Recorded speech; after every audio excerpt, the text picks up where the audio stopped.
Mengenal tujuan hidup. Markus 10 ayat 17 sampai 31.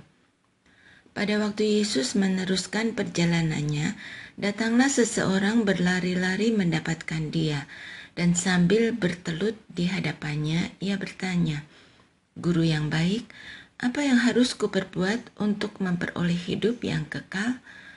Jawab Yesus, "Mengapa kau katakan aku baik? Tak seorang pun yang baik selain Allah saja. Engkau tentu mengetahui perintah-perintah ini. Jangan membunuh, jangan berzinah, jangan mencuri, jangan memberi kesaksian palsu, jangan menipu orang. Hormatilah ayahmu dan ibumu." Kata orang itu kepadanya, "Guru, semuanya itu telah kuturuti sejak masa mudaku." Yesus memandang dia dan mengasihinya, lalu berkata kepadanya, "Hanya satu kekuranganmu. Pergilah, jualah apa yang kau miliki, dan berikanlah itu kepada orang-orang miskin. Maka engkau akan memiliki harta di surga.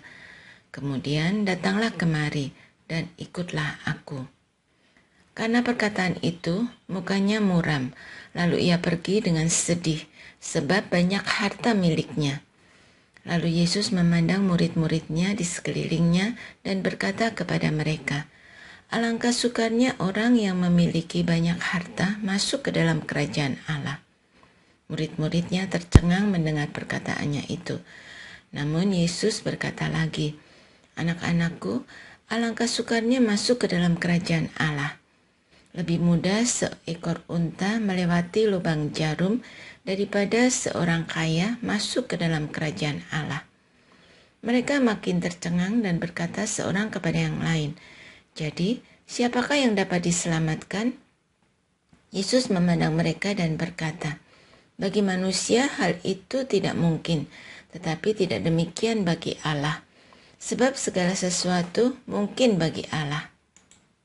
Berkatalah Petrus kepada Yesus, "Kami ini telah meninggalkan segala sesuatu dan mengikut Engkau."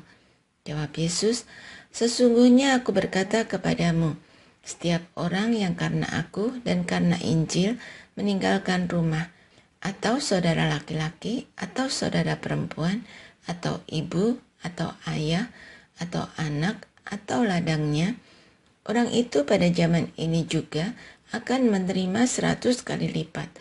Rumah, saudara laki-laki, saudara perempuan, ibu, anak, dan ladang, sekalipun disertai berbagai penganiayaan. Dan pada zaman yang akan datang, ia akan menerima hidup yang kekal.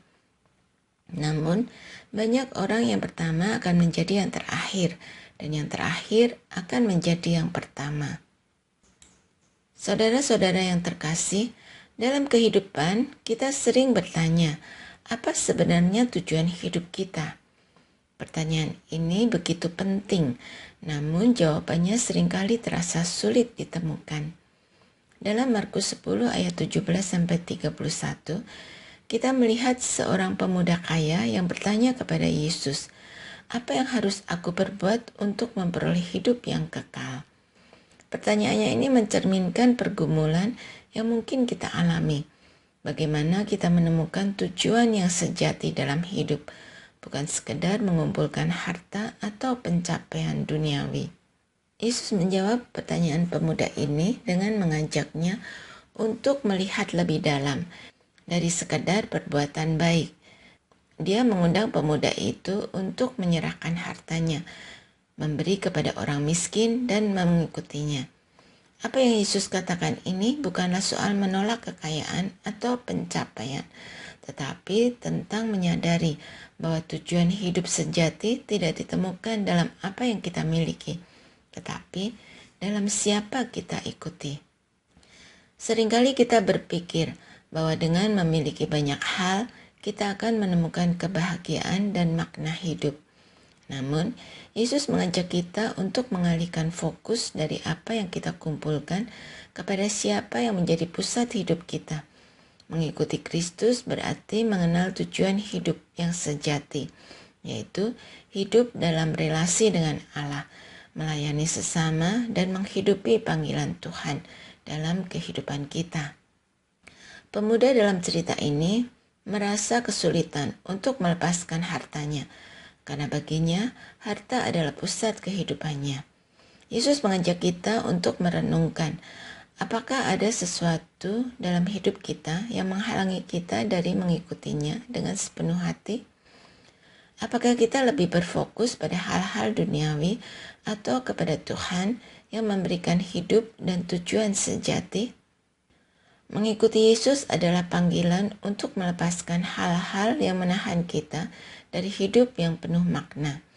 Bukan berarti kita tidak boleh menikmati berkat yang kita terima, tetapi Yesus ingin kita memastikan bahwa hati kita tidak terikat pada hal-hal duniawi tersebut. Dengan menyerahkan hidup kita kepada Tuhan, kita akan menemukan tujuan hidup yang lebih besar daripada sekedar pencapaian duniawi. Kita akan menemukan hidup yang dipenuhi dengan kasih, pengharapan, dan makna sejati. Diskusikan. 1. Apa hal-hal dalam hidup Anda yang mungkin membuat Anda sulit untuk sepenuhnya mengikuti Kristus? 2. Bagaimana Anda bisa mulai mengalihkan fokus dari pencapaian duniawi kepada hidup yang dipimpin oleh Tuhan? 3. Apa langkah kecil yang bisa Anda ambil untuk lebih mengenal tujuan hidup sejati yang Tuhan panggil Anda untuk jalani?